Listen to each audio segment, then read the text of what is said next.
وعباد الرحمن الذين يمشون على الأرض هونا وإذا خاطبهم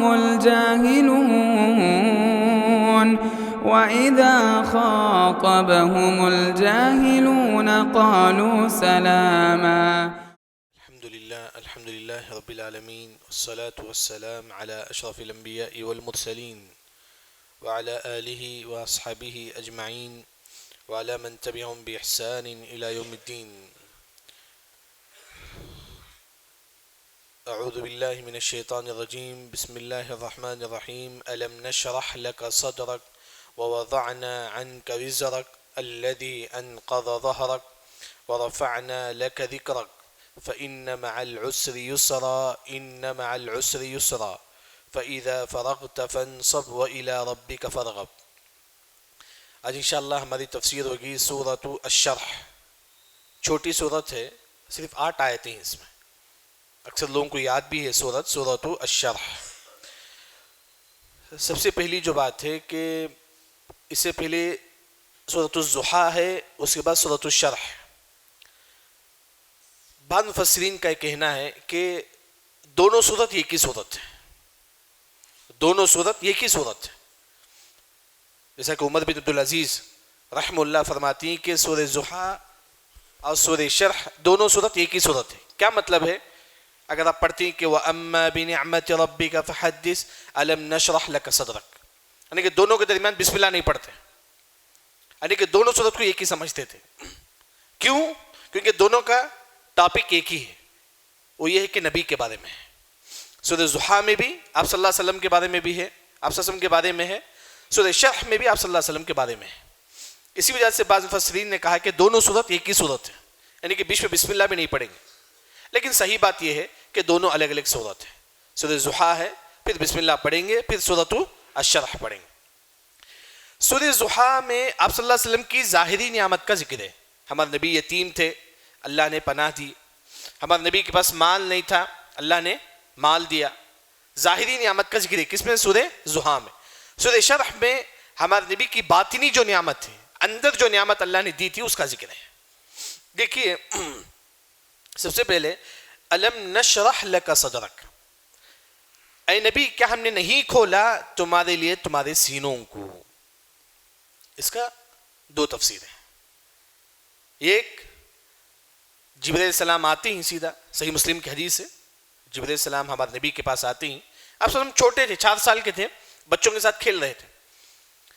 جبرائیل السلام ایک سونے کا تشت پلیٹ لے کر، اس میں زمزم کا پانی لے کر ہمارے نبی کے پاس آتے ہیں. تو آپ سسم کو سلاتے ہیں، سلا کر سینہ جو ہے نا کھولتے ہیں. ہمارے نبی کا سینہ جو ہے نا کھولتے ہیں، سینے سے دل نکالتے ہیں، دل نکال کر زمزم کے پانی میں دھوتے ہیں، اور اس میں جو شیطان کا جو حصہ ہے وہ نکال دیتے ہیں. یعنی کہ اس سینے کو کھول کر اس سے دل نکال کر زمزم کے پانی میں دھوتے ہیں، پھر وہ دل کو جو ہے نا ہمارے نبی کے سینے میں رکھ دیتے ہیں. یہ ہمارے نبی کے ساتھ 2 مرتبہ ہوا تھا. ایک جب 4 سال کے تھے تب، ایک اور جب ہمارے نبی جب معراج کا سفر کیے تھے. یعنی کہ وہی اللہ نے فرمایا کہ اے نبی ہم نے تمہارے سینوں کو کھول دیا تھا. ایک اور جو تفسیر ہے وہ یہ ہے کہ اللہ نے ہمارے نبی کے سینوں میں جو کینہ، کپٹ، حسد، نفرت تھا، اللہ نے اس کو نکال دیا. یہ دوسری تفسیر ہے. شرح صدر کا مطلب یہ ہے کہ اللہ تعالیٰ ہمارے نبی کے دل میں جو کینہ تھا، حسد، نفرت، اللہ نے اس کو نکال دیا. ہاں، لیکن شرح صدر جسے ہم بولتے ہیں کہ آپ شرح صدر کسے بولتے ہیں؟ اس کا معنی یہ ہے کہ ہمارے دل میں ایمان ہونا چاہیے، ہمارے دل میں ایمان ہونا چاہیے. ہم کیسا پہچانیں کہ ہمارا دل شرح صدر ہے؟ آپ کا دل میں شرح صدر ہے، یعنی کہ آپ کے دل میں ایمان ہے. آپ کیسا پہچانیں گے؟ اگر آپ اذان سنتے ہیں حی علی الصلاۃ، آپ کا دل نہیں مانتا ہے نماز جانے کے لیے، سمجھو کہ ہمارا دل شرح صدر نہیں، ہمارا دل شرح صدر نہیں. فجر میں اٹھنے نہیں ہوتا ہے، دل نہیں مانتا ہے. کیوں اٹھنا ہے نماز کو؟ اتنی ٹھنڈی موسم میں نہیں ہوتا ہے، دل نہیں مانتا ہے. اگر اب دل نہیں مانتا ہے، نماز آپ کو نہیں اٹھتے ہیں، آپ گویا کہ آپ شرح صدر نہیں ہیں.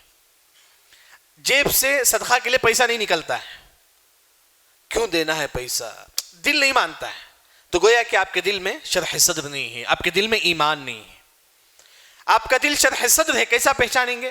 آپ خوشی خوشی نماز کو آتی ہیں، ہاں نماز کو مجھے جانا ہے، پڑھنا ہے، جیسا کہ آپ صلی اللہ علیہ وسلم بلال رضی اللہ عنہ سے فرماتی کہ ارحنا بالصلاۃ، اے بلال تم نماز کے دل سے ہم کو سکون دو. یعنی کہ اگر آپ نماز کو آتی ہیں خوشی خوشی آتی ہیں تو گویا کہ آپ کے دل میں ایمان ہے، شرح صدر ہے، یعنی کہ آپ کا دل ایمان کے واسطے کھل گیا، آپ کے دل میں اللہ نے نور رکھ دی، آپ نے خوشی خوشی صدقہ کرتی ہیں. یہ دلیل ہے کہ آپ کا شرح صدر ہے، یعنی کہ شرح صدر سب سے بڑی نعمت ہے اللہ کی. اس کے لیے کون سی دعا ہے، کسی کو یاد ہے؟ کیا دعا کرے تھے موسیٰ علیہ السلام جب اللہ نے کہا کہ موسیٰ تم جاؤ فرعون کے پاس، تو موسیٰ علیہ السلام کیا دعا کرے تھے؟ ربش رح لی صدری ویسر لی امری واحلل عقدۃ من لسانی یفقہوا قولی. یہ دعا، اے اللہ تعالیٰ میرے سینوں کو کھول دے ایمان کے لیے. اگر آپ یہ چاہتی ہیں کہ آپ کا دل نماز کو جب آئیں گے تو آپ کا دل سکون ہو، صدقہ کرنے میں آپ کا دل مانے، آپ کا دل سکون ہو، تو آپ یہ دعا پڑھیں رب اشرح لی صدری ویسر لی امری واحلل عقدۃ من لسانی یفقہوا قولی. اگر آپ کے دل میں ایمان ہو، توحید ہو، تو تب آپ کا دل شرح صدر ہوگا. تو اس سے آپ کو کیا فائدہ ملے گا؟ کیا فائدہ ملے گا؟ اگر ہمارے دل میں ایمان آ جائے، ہمارا دل شرح صدر ہو جائے، ہم کو کیا فائدہ ملے گا؟ سب سے پہلے تکلیف نظر نہیں آئے گی. ہم کو جو بھی مصیبت دے، جو بھی تکلیف دے، ہم کو تکلیف نظر نہیں آئے گی. جیسا کہ آپ دیکھیں گے بلال رضی اللہ عنہ کو مکے والے زمین میں لٹا دیے تھے، گرم زمین میں، بہت زیادہ تکلیف دیتے تھے. لوگوں نے پوچھا کہ بلال لوگ آپ کو اتنا تکلیف دیتے ہیں، کیا آپ کو تکلیف نہیں ہوتی؟ انہوں نے کہا کہ نہیں، میرے دل ایمان کے واسطے کھلا ہوا ہے، میرے اندر شرح صدر ہے. یعنی اگر آپ کے اندر شرح صدر ہو، تکلیف نظر نہیں آئے گی. دنیا کی جو آزمائشیں ہیں وہ نظر نہیں آئے گی، کیونکہ آپ کے دل میں کیا ہے؟ ایمان ہے، شرح صدر ہے.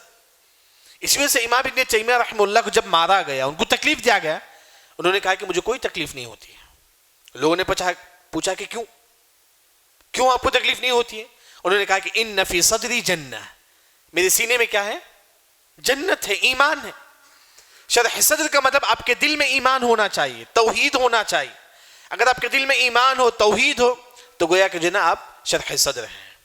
یعنی کہ الم نشرح لک صدرک، اس کی دو تفسیریں.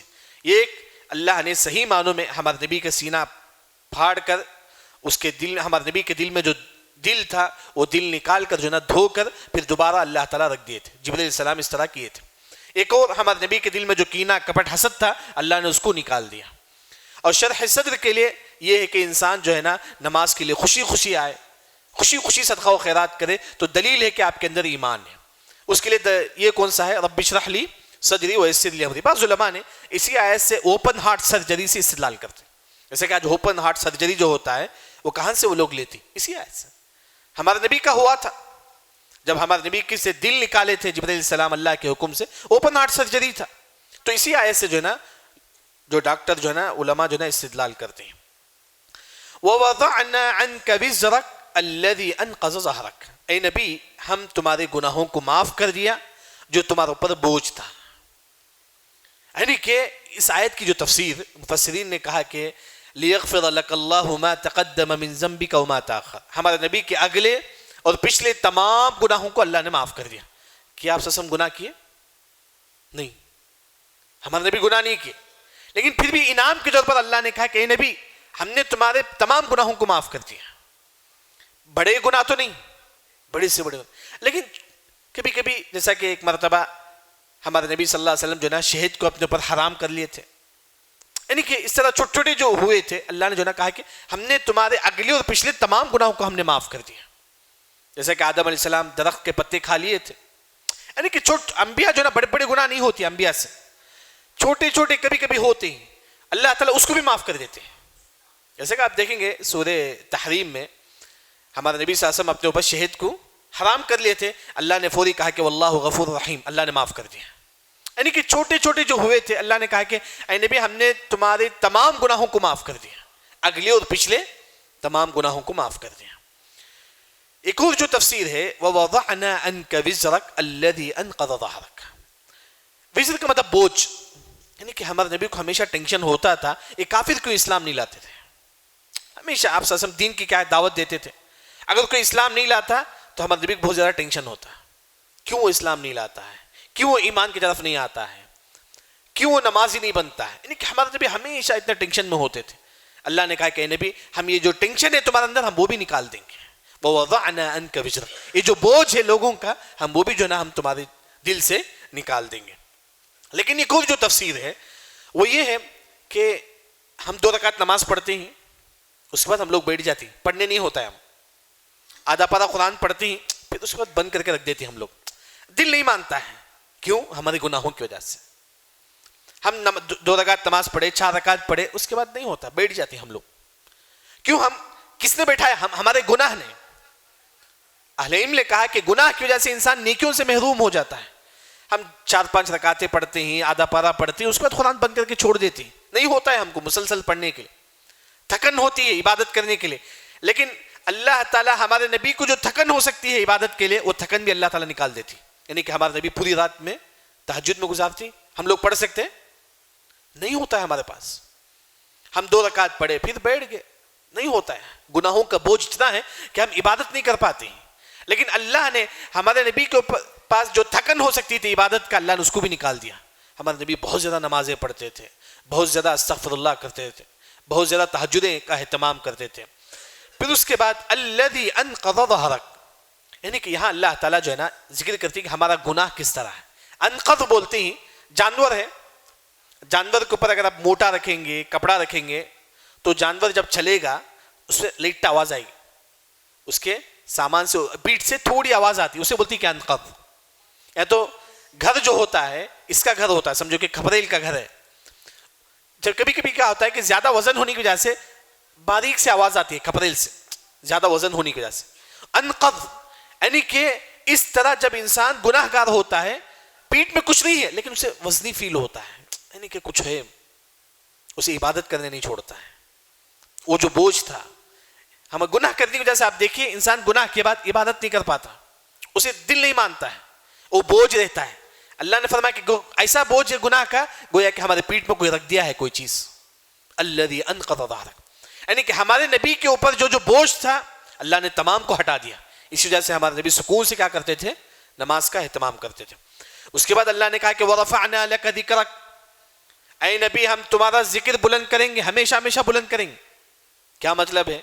ہمارے نبی آنے سے پہلے ہر انبیاء جو ہے نا اپنے قوم سے کہتے تھے کہ ایک نبی آنے والے ہی جن کا نام محمد صلی اللہ علیہ وسلم ہے.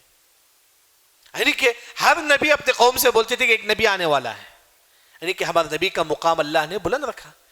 ہمیشہ ہم اقامت میں اشہدو ان لا الہ الا اللہ پڑھتے ہیں, واشہدو ان محمد رسول اللہ. اذان میں اشہدو ان محمد رسول اللہ, یعنی کہ اللہ تعالیٰ ہمارے نبی کا نام ہمیشہ بلند رکھیں گے. بعض مفسرین نے فرمایا کہ دنیا میں کہیں نہ کہیں اذان ہوتی رہتی ہے, دنیا میں کوئی نہ کوئی انسان نبی پر درود بھیجتا رہتا ہے. وَرَفَعْنَا لَكَ ذِكْرَكَ, اے نبی ہم تمہارا ذکر ہمیشہ ہمیشہ بلند رکھیں گے. اسلام لانے کے لیے کیا پڑھنا ہے؟ اشہدو اللہ الہ الا اللہ, اس کے بعد واشہدو ان محمد رسول اللہ.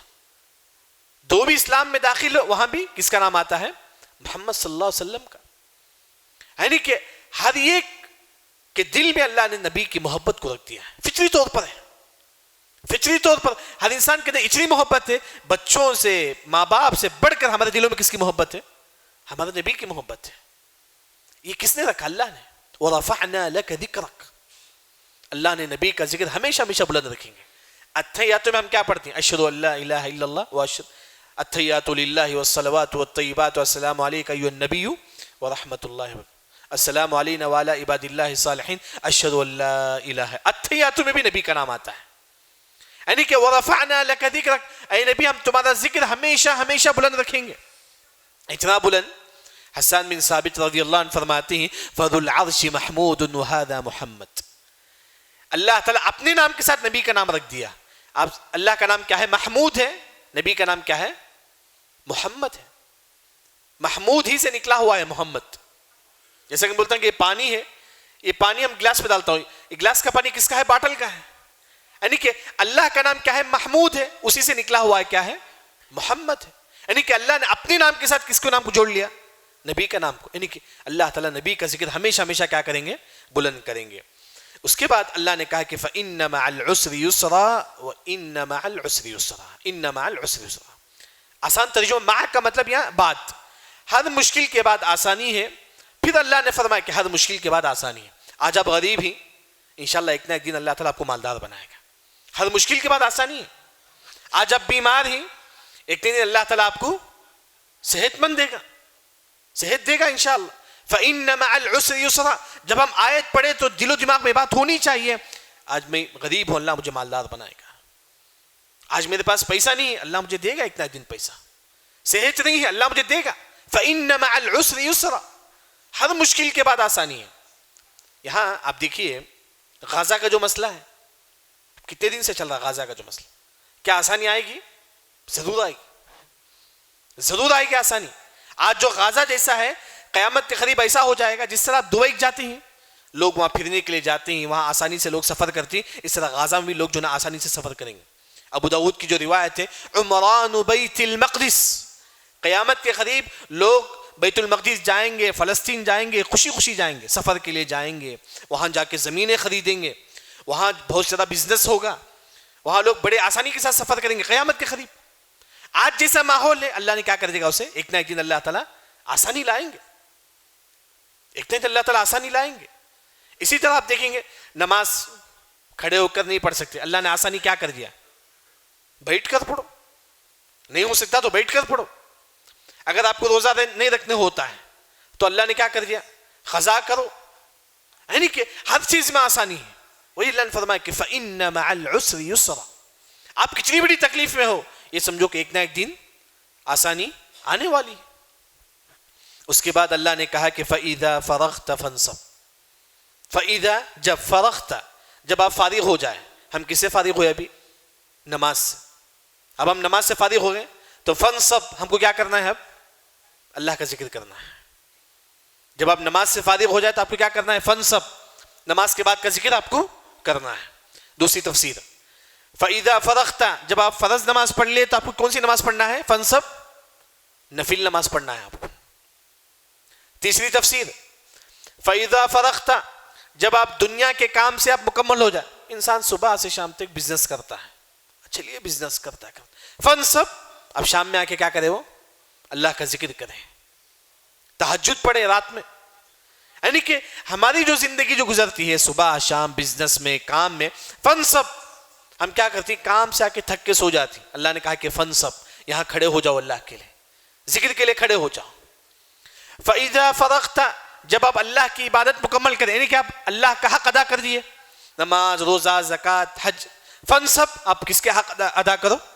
بندوں کا حق ادا کرو، بندوں کا حق ادا کرو. یعنی تو فَإِذَا فَرَغْتَ، جب آپ عبادت سے مکمل ہو جائیں، فَانْصَبْ، اب تم کیا کرو، بزنس کرو. جیسا کہ آپ دیکھیں گے سورہ جمعہ میں اذا نودی للصلاة من یوم الجمعة فاسعوا الى ذکر اللہ وذروا البیع. یعنی کہ جب جمعے کی نماز ہو جائے تو اب کیا کرو، تم بزنس کرو. جمعے کی نماز کے بعد تم کیا کرو، بزنس کرو. اسی وجہ سے سلف صالحین نے کہا جمعے کی نماز کے بعد اگر کوئی بزنس کرتا ہے، اللہ اس کی بزنس پہ 70 مرتبہ برکت دیتے ہیں، 70 مرتبہ برکت دیتے ہیں. یعنی کہ فَإِذَا فَرَغْتَ فَانْصَبْ، ایک عبادت کے بعد دوسری عبادت، فرض کے بعد نفل، زکوٰۃ کے بعد کیا ہے، صدقہ ہے. یعنی کہ اللہ کے حق کے بعد کس کا حق ہے، بندوں کا حق ہے. یعنی کہ ہماری پوری زندگی کیا ہو، فَإِذَا فَرَغْتَ فَانْصَبْ. اب آپ عبادت کر لیے، سب کچھ کر لیا، وَإِلَىٰ رَبِّكَ فَارْغَب، اب اللہ سے امید رکھو کہ اللہ تعالیٰ جو ہے نا مجھے اس کا ثواب دے گا. فَارْغَب إِلَىٰ رَبِّكَ، آپ نماز پڑھ لیے، اب اللہ سے امید رکھو کہ اللہ مجھے اس کا ثواب دے گا. آپ نے تہجد پڑھ لیا کہ وَإِلَىٰ رَبِّكَ فَارْغَب، اب اللہ سے امید رکھو کہ اللہ مجھے کیا دے گا، اس تہجد کا مجھے ثواب دے گا. آپ نے صدقہ کر لیا، وَإِلَىٰ رَبِّكَ فَارْغَب، اللہ سے امید رکھو کہ جو نا اللہ تعالیٰ مجھے اس کا ثواب دے گا. یعنی کہ سورہ شرح ایک عظیم صورت ہے جس میں اللہ تعالیٰ ہمارے نبی کا بارے میں ذکر کرتے ہیں. اس میں جو نصیحت ہمارے لیے ہے، سب سے پہلے شرح صدر کے لیے دعا مانگے، رب اشرح لی صدری ویسر لی امری واحلل عقدۃ من لسانی یفقہوا قولی. دوسری جو بات ہے کہ انسان ہمیشہ، جیسا کہ اللہ نے کہا کہ محمد ہم نے تمہارے اگلے اور پچھلے تمام گناہوں کو معاف کر دیا، تو ہم بھی دعا کریں کہ اللہ تعالیٰ ہمارے گناہوں کو بھی معاف فرما. جیسا کہ لقمان علیہ السلام اپنے بیٹے سے کہتے ہیں کہ یا بنی، اے میرے بیٹے، اللہم اغفر لی عود لسانک، اے میرے بیٹے تم ہمیشہ اللہم اغفر لی پڑھتے رہنا، ہمیشہ چلتے پھرتے. کیوں؟ فإن للہ ساعة لا ترد فیہ الدعاء، اللہ کے پاس ایک ایسی گھڑی ہے جس میں اللہ تعالیٰ دعا کرنے والوں کی دعا قبول کرتا ہے. جس طرح اللہ نے نبی کے گناہوں کو معاف کر دیا, ہم بھی دعا کریں اللہ سے, اللہ تعالیٰ تو میرے گناہوں کو معاف فرما. جیسا کہ حدیث میں آتا ہے کہ یا عبادی انکم تخطئون باللیل والنہار, اے لوگو تم دن اور رات گناہ کرتے ہو, فاستغفرونی اغفر لکم, اللہ تعالیٰ فرماتے ہیں تم مجھ سے مغفرت طلب کرو, میں تمہارے گناہوں کو معاف کروں گا. یعنی کہ جس طرح اللہ نے نبی کے گناہوں کو معاف کر دیا تو اس طرح ہم بھی دعا کریں, اللہ تعالیٰ تو ہمارے گناہوں کو بھی جو ہے نا تو معاف کر. اسی طرح وَرَفَعْنَا لَكَ ذِكْرَكَ, اے نبی ہم تمہارے مقام ہمیشہ ہمیشہ بلند رکھیں گے. یعنی کہ اگر آپ بھی نیک کام کریں گے اللہ تعالیٰ جو ہے نا آپ کا مقام بھی اللہ تعالیٰ بلند کرے گا. اگر آپ دین کے لیے کچھ کام کریں گے, اسلام کے لیے کچھ کام کریں گے, اللہ تعالیٰ آپ کو ہمیشہ بلند مقام رکھے گا. جیسا کہ امام طبری تفسیر کے امام ہیں, امام طبری کے زمانے میں 2 طبری تھے, ایک گمراہ تھے ایک مفسر تھے. اللہ نے کن کا مقام بڑھا رکھا؟ امام طبری جو مفسر ہے. یعنی کہ اگر آپ کی زندگی عبادت میں ہو, ذکر میں ہو, دوسروں کو دھوکہ نہیں, سب کچھ, اللہ تعالیٰ آپ کو ہمیشہ بلند رکھے گا. وَرَفَعْنَا لَكَ ذِكْرَكَ. اسی طرح فَإِنَّ مَعَ الْعُسْرِ يُسْرًا, کتنی بڑی مصیبت آئے دنیا میں, آپ سمجھو کہ ایک نہ ایک دن آسانی آنے والی ہے. صحت نہیں ہے, سمجھو کہ ایک نہ ایک دن صحت ملنے والی ہے. آج اللہ نے مجھے اولاد نہیں دیا ہے, ایک دن اللہ تعالیٰ مجھے اولاد دے گا. یعنی کہ ہر بھی جو مصیبت ہماری زندگی میں آتی ہے, جاب نہیں ہے, یسرا, ایک نہ ایک دن اللہ تعالیٰ آپ کو جاب دے گا. ہر مشکل کے بعد آسانی ہے, بس ہم کو یقین رکھنا ہے اللہ سے. اس کے بعد اللہ تعالیٰ فرماتے ہیں اگر آپ یہ چاہتے ہیں کہ آپ کا دل اسلام کے لیے کھول دے, اگر آپ کے اندر شرح صدر ہو تو آپ کو کیا کرنا ہے, فَإِذَا فَرَغْتَ فَانْصَبْ, جتنا ہو سکے اب عبادت کرو, جتنا ہو سکے صدقہ و خیرات کرو, ذکر کرو. تو آخر میں عبادت کرنے کے بعد ایک مسلمان کو کیا کرنا ہے, وَإِلَىٰ رَبِّكَ فَارْغَب, اللہ تعالیٰ مجھے اس کا ثواب دے, اللہ تعالیٰ مجھے اس نماز کا, جیسا کہ آپ فجر کی نماز پڑھ لیا آپ, وَإِلَىٰ رَبِّكَ فَارْغَب, اللہ سے دعا مانگی کہ اللہ تعالیٰ اس نماز کو قبول فرمائے تو مجھے اس کا ثواب دے. آپ نے جو نا صدقہ و خیرات کر لیا, فَإِلَىٰ رَبِّكَ فَارْغَب, اللہ تعالیٰ مجھے صدقے کو قبول فرما, مجھے اس کا ثواب دے. انسان جو ہے اس کے بارے میں دعا کرے.